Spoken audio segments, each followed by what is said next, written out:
So now I'd like to talk to you about Module 2 of our series, Health Consequences of Disasters. After completing this lesson, the students will be able to, number one, describe the 6 common disaster myths, and also to recognize the 2 key clusters of disaster consequences that commonly affect health.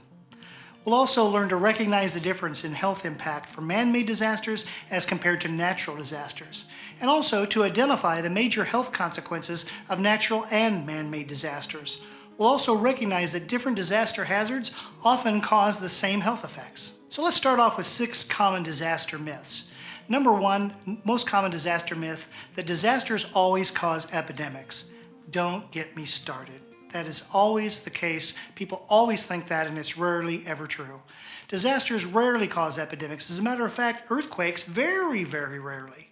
Where we see epidemics are commonly associated with conflict disasters. In other words, wars or civil wars and those kinds of things that affect a population, destroy the healthcare infrastructure, the public health infrastructure, and so on. And people go a long period of time without healthcare, food, adequate shelter, and so on. And therefore, they have a lot of other factors that cause these epidemics to occur.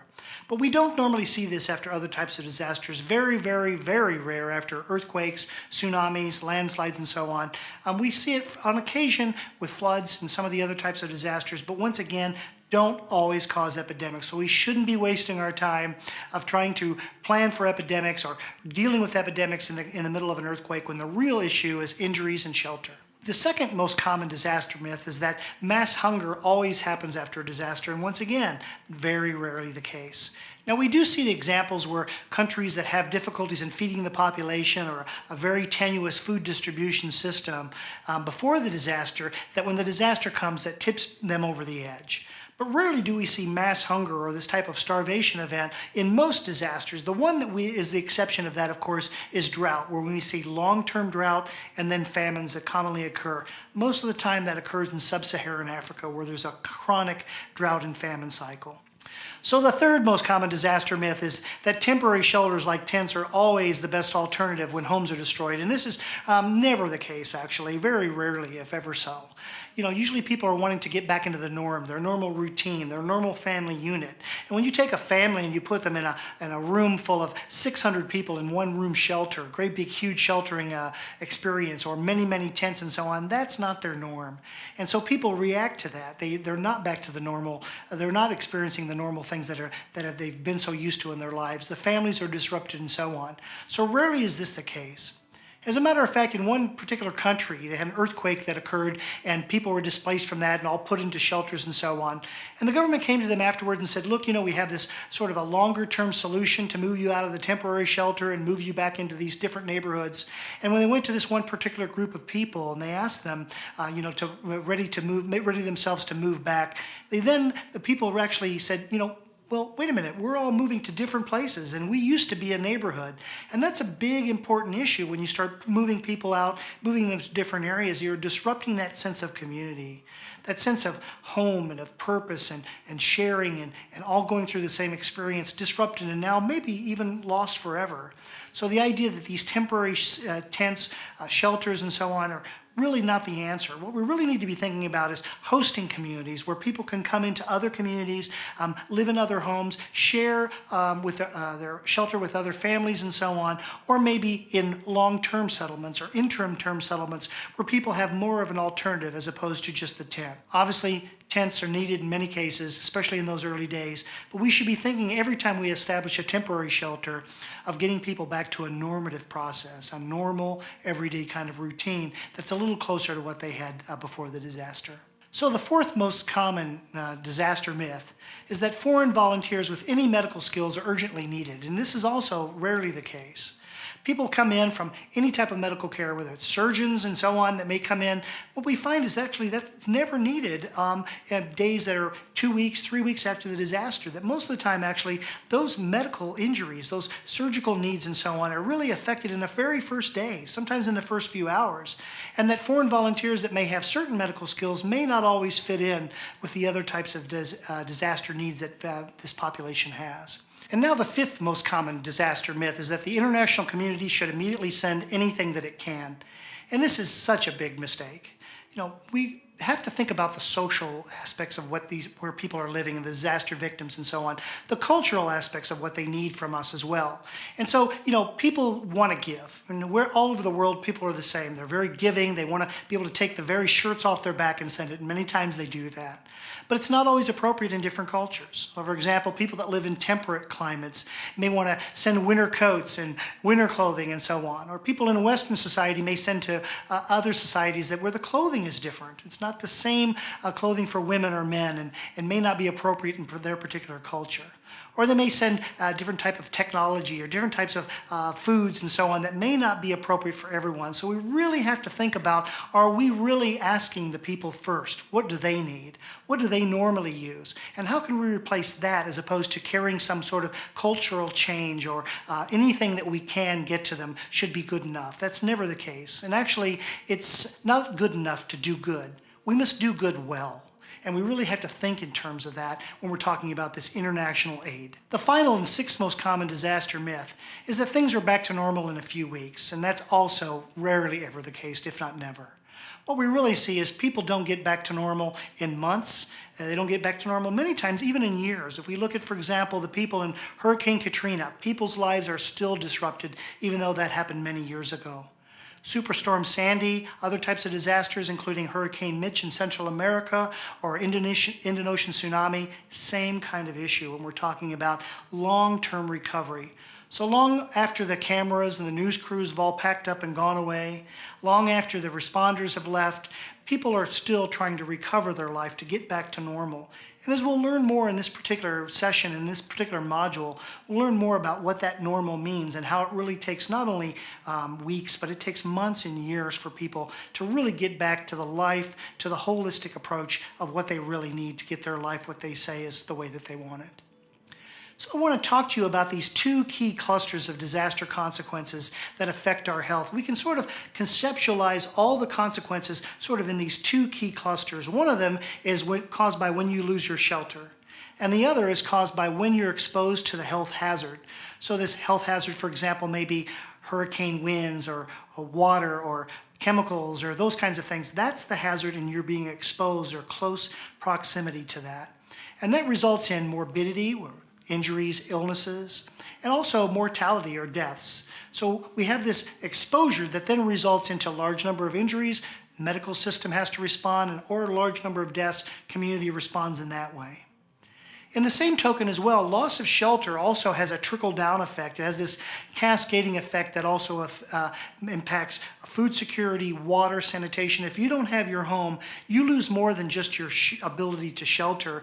You lose your ability for food preparation, for bringing food home, storing food, and those kinds of issues, as well as water. Safe water is not only important for drinking, but also cleaning, doing your dishes, taking showers, washing your hands. All of those things affect our health. So when we take these two clusters, we can really see that they make a cascading difference. And when you lose those and have one or the other or both, you really have much more of an incremental effect in disaster consequences. So now let's talk a little bit more about these figures of the relative impacts between natural disasters and technological disasters. And the way that I remember it is blue like the sky, so that's a natural disaster, and technological more like fire or explosion, that's red. So we'll look at these graphs and figures and talk about what they mean. During the past 50 years, we really see that the overwhelming majority of people affected by disasters were affected by natural disasters. In addition, the percentage of homeless people during these past 50 years overwhelmingly caused by natural disasters, as well as the percentage of damage caused. You can see again, almost all of that is blue, with only a small sliver of being technological disasters. So once again, natural disasters cause the overwhelming majority of damages and cost for that. But now there's a little bit different in this last figure. We're looking at displacement rates of populations. In other words, for every 100,000 people that are affected by either disaster, how many of those people actually are displaced from their homes? And we can see here that technological disasters far exceed this element of displacement. So for every 100,000 people, much more people are displaced by technological disasters as compared to natural disasters. So that's an important point to recognize. So we also see in this particular figure that the overwhelming majority of the percentage of deaths caused by disasters during the past 50 years were caused by natural disasters. In addition, the percentage of injuries, almost the same as well, natural disasters far exceeding technological disasters. And the mean deaths per event, in other words, the average number of deaths per each disaster event, also very much higher for natural disasters compared to technological disasters. But now let's take a look once again at this rate. For every 100,000 people that were affected during the past 50 years, the overwhelming majority of those people, much more people were killed by technological disasters as compared to natural disasters. Does that make sense? That for every 100,000 people, technological disasters affected and killed much more per 100,000 people. So it's a much more dangerous phenomenon when we're talking about technological disasters. So now let's look at that death-injury ratio. What a death-injury ratio is the number of people killed in that disaster as compared to the number of people injured. And we can see in this particular figure that rate is much higher for technological disasters as compared to natural disasters. And finally, the injury rate. Injury rate is the number of people that were injured per 100,000 people that were affected. And you can see that, once again, technological disasters cause a very high injury rate when we're comparing that to that of natural disasters. So let's talk about disaster losses, because people tend to use these two phrases interchangeably when they talk about consequences and impact. And I want to separate those out for you. I'm a little bit of a stickler when we're talking about this terminology, because I think if we use these words interchangeably, we sort of lose a little bit about the meaning. So disaster consequences or hazards, these are the negative effects on human or physical or mental and social well-being caused by disasters. And that's an important thing to recognize when we're talking about humans. It's one thing, disaster losses that affect a street or a highway or a building and so on, those things can be repaired. And it's a mixture of bricks and mortar and concrete and wires and so on that cause this physical infrastructure. But we're looking at humans. We have to recognize that there's a physical, there's a mental, there's a social well-being. There is an aspect of that that makes people feel whole. And I love the way that the World Health Organization talks about health. They say that health is not just the absence of disease. It's a more holistic approach that includes your spiritual well-being. It includes a wellness, a feeling that people are whole and they're safe. And that's one of the things we have to recognize that change when we're talking about the disaster consequences for humans. In addition, we can compare those consequences to disaster impact. Impact is the measure of the severity of a disaster. So we are measuring the severity of these consequences, the number of people homeless, the number of people injured, the overall number of people that may be displaced from their homes. So the impact is a measure or a metric of the severity of that particular disaster. We also want to recognize that, public services are also affected by disasters, and many of these also have a cascading effect to cause more injury or illness or disruption down the line.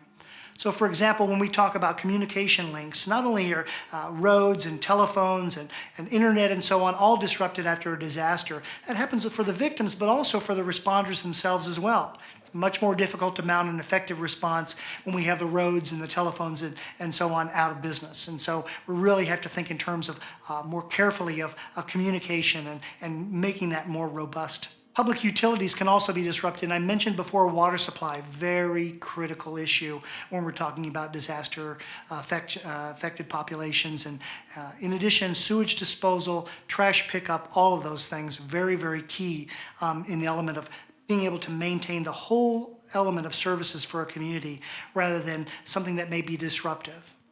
So we all take for granted, and you go out to take your trash out to the side of the road, and trash pickup occurs, and we take for granted the garbage is gone, we don't have to worry about it. But imagine now that being disrupted after the disaster, and the trash builds up, no sewer, no water. A lot of these things are compounding, and so they make the environment more and more dangerous as time goes by. We also have a loss of public services and disasters that are related to energy, so people lose their gas supply or their electricity supply. And those are big issues when we're talking about temperate climates where it may be cold and people need to heat their home and people need to cook their food and so on.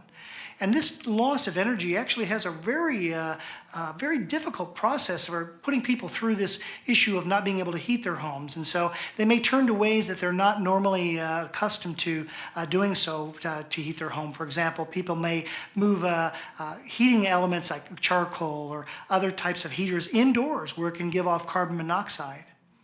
And not knowing that carbon monoxide builds up and it can actually poison people, and you can have deaths 3, 4, 5 days after the disaster from the carbon monoxide that people have inside their home because they don't have the electricity.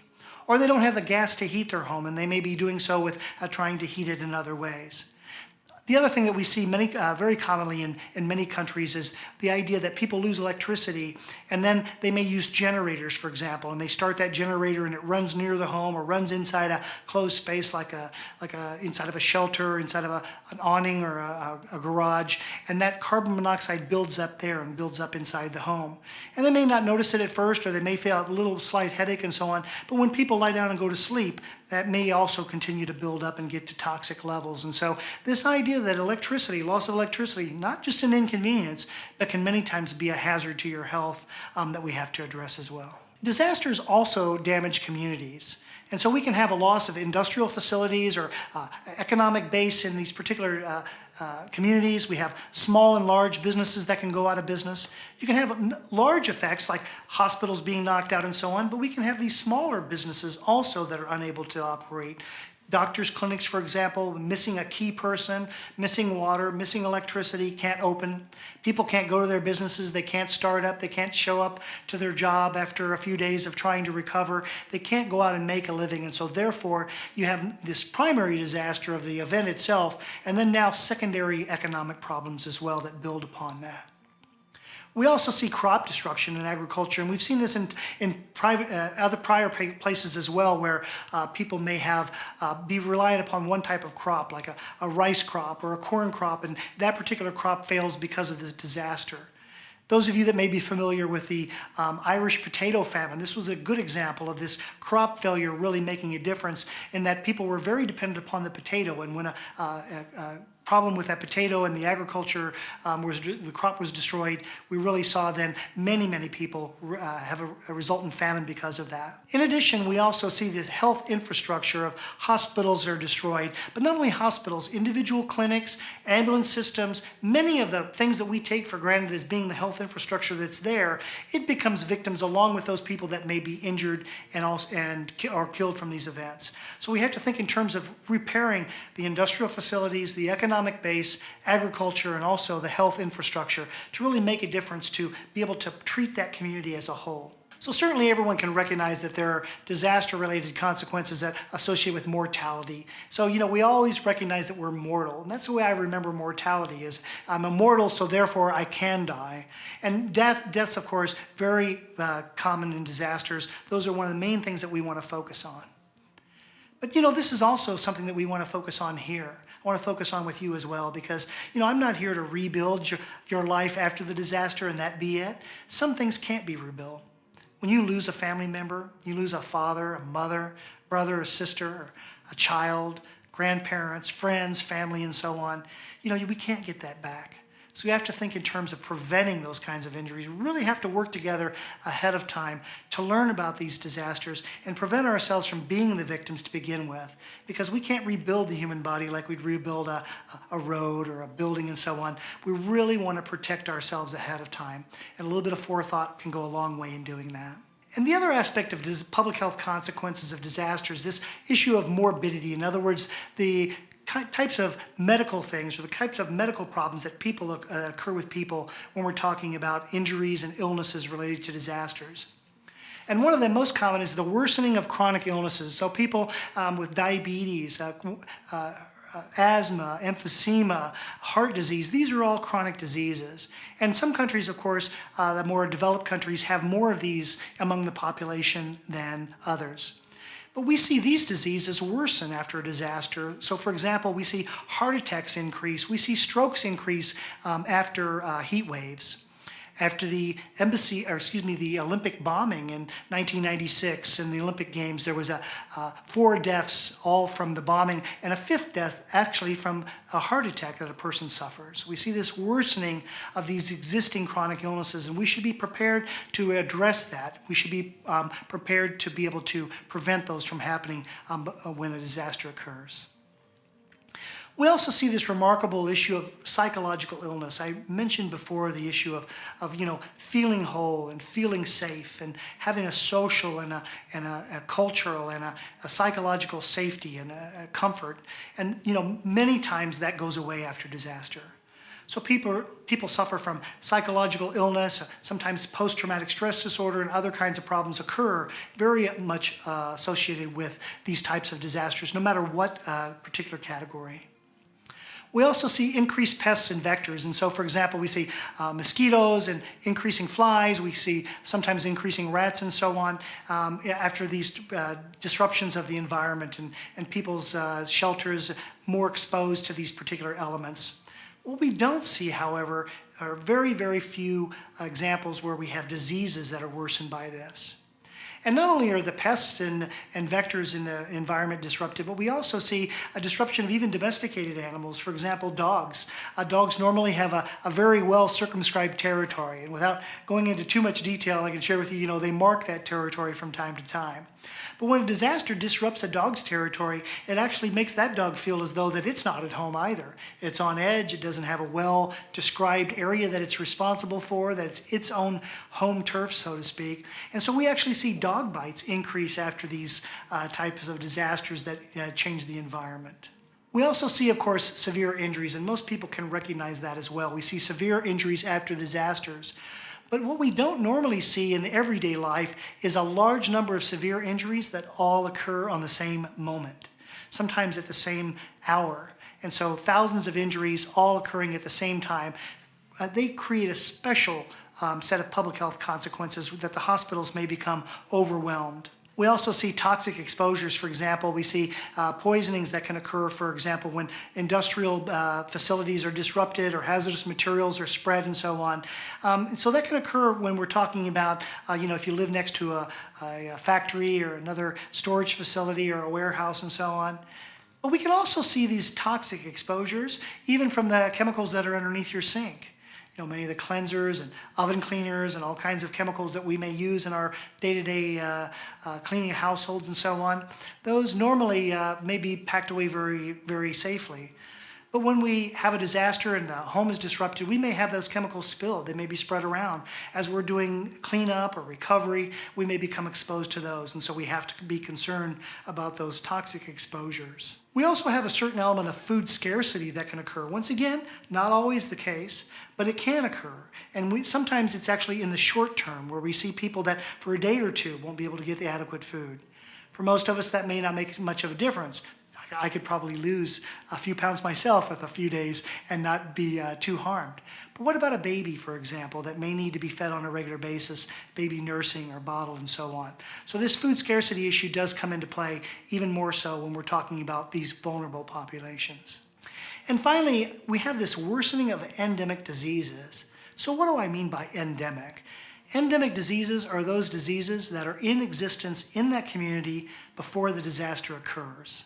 And so there may be a local disease. For example, there may be influenza or flu outbreak in that particular community. And then when the disaster occurs, that worsens.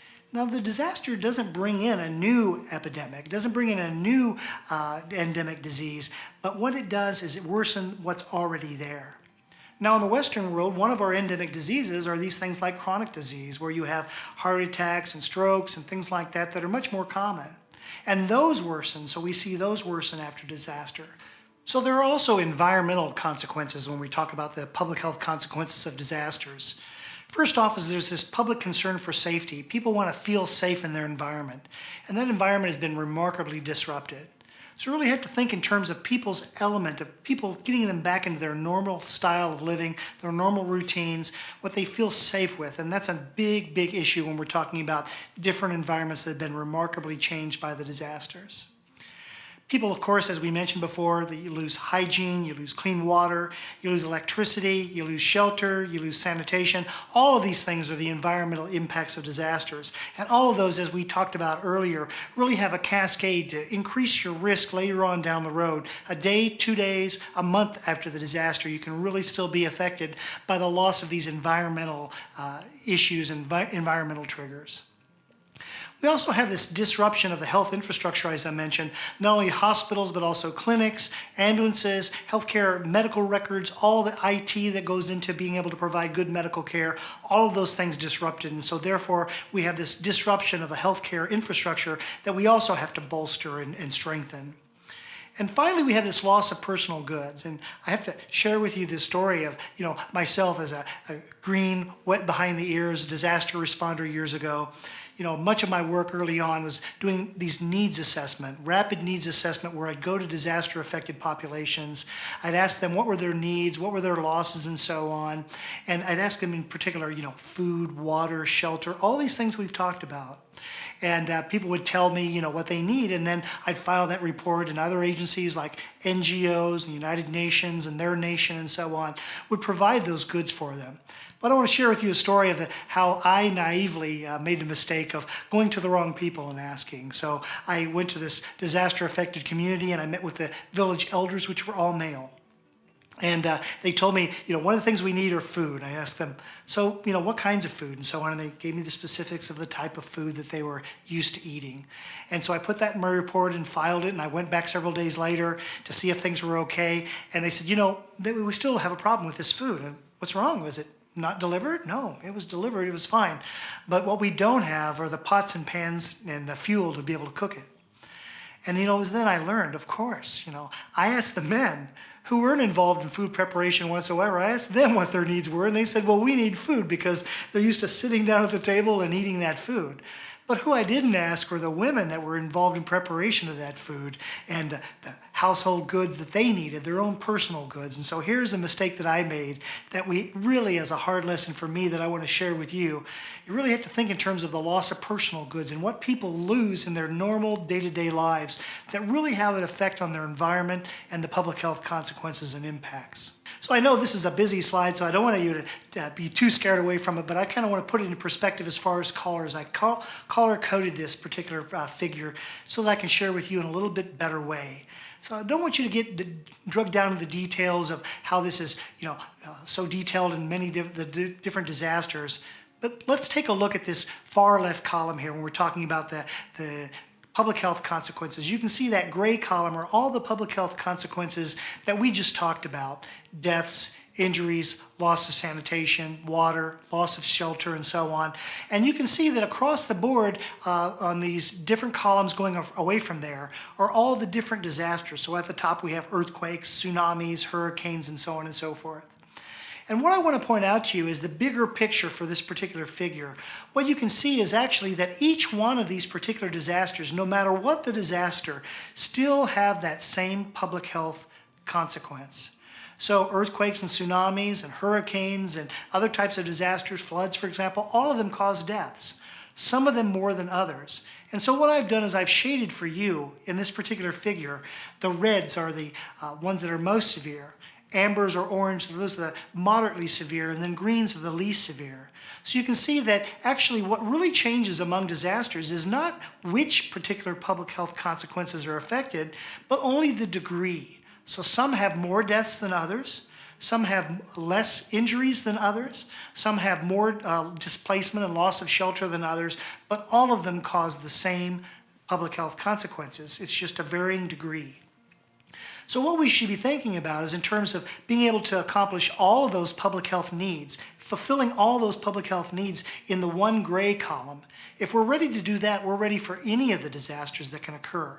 And then we only need to change those according to the disaster by disaster. So this is the one that I have for, in particular, natural disasters. And you can see, quite a few variables, but still all of them causing the same ones. Now let's take a look at technological disasters. Same set of public health consequences, and you can see here a variable set of callers as well. Some of them have a relatively moderate to high level of consequences, others relatively green. So once again, even technological disasters or man-made disasters cause nearly all those public health effects, but only vary to the degree. So once again, when we plan for the one gray column, we're really planning for all these disasters. Now let's talk in terms of more detail about particular causes of deaths of disasters. For example, droughts are commonly associated with malnutrition, and many people understand that link between drought and famine. But drought can also cause lack of water for sanitation and cleaning and so on. And so therefore we do see some infectious disease outbreaks when we're talking specifically about drought. Once again, not all of them. Wildfires are more commonly associated with suffocation or smoke inhalation rather than people actually being burned. So more people die from suffocation and smoke inhalation as compared to burns in these wildfires. And so it helps us to understand that a little bit better. When we're talking about heat waves, obviously most common heat illness, but also heat waves cause worsening of the chronic diseases like heart attacks and strokes in particular. We also see other types of causes of death related to flood and tsunamis, of course, associated with drowning. Storms, hurricanes. The most common cause of death in a hurricane is actually drowning, not the wind. People die from water, not the wind. And so thinking in terms of what causes these particular aspects of mortality related to disasters, we can then plan that a little bit better. It's not always intuitive. Now, of course, earthquakes, landslides, tsunamis, and so on, we know that the majority of those deaths occur from trauma, from people being struck by things, falling buildings and tsunami carried debris and so on. But we also see suffocation occur. Now, why does that happen? Ask yourself, why would that occur in an example of an earthquake or a landslide? What it is people become entrapped. So the building falls on them, the landslide covers on them, and it covers their chest, and it prevents them from being able to draw a deep breath. And when that happens, that's when people suffocate. They're unable to be able to expand their chest. And we see that from time to time as well. We also see cold weather, and of course you can commonly expect to have people that have hypothermia, which is low body temperature in the examples of these particular cold waves. But we also see people that have carbon monoxide poisoning, as I mentioned earlier, people that do inappropriate cooking, inappropriate fuel or heating inside their home that may give off carbon monoxide. And also now, not only for natural disasters, but we see specific causes of death for technological disasters or man-made disasters. And many of these, of course, a little bit more intuitive. So for example, like chemical exposures or poisonings and so on, we can expect poisoning to be a major cause of death in those. We also see, for example, explosions or fires and those kinds of things. We could expect, of course, trauma, injuries, and also specifically burns. Transportation crashes, once again, mechanical trauma. We also see that as well with aspects of terrorism that may involve explosions and fires and those kinds of things as well.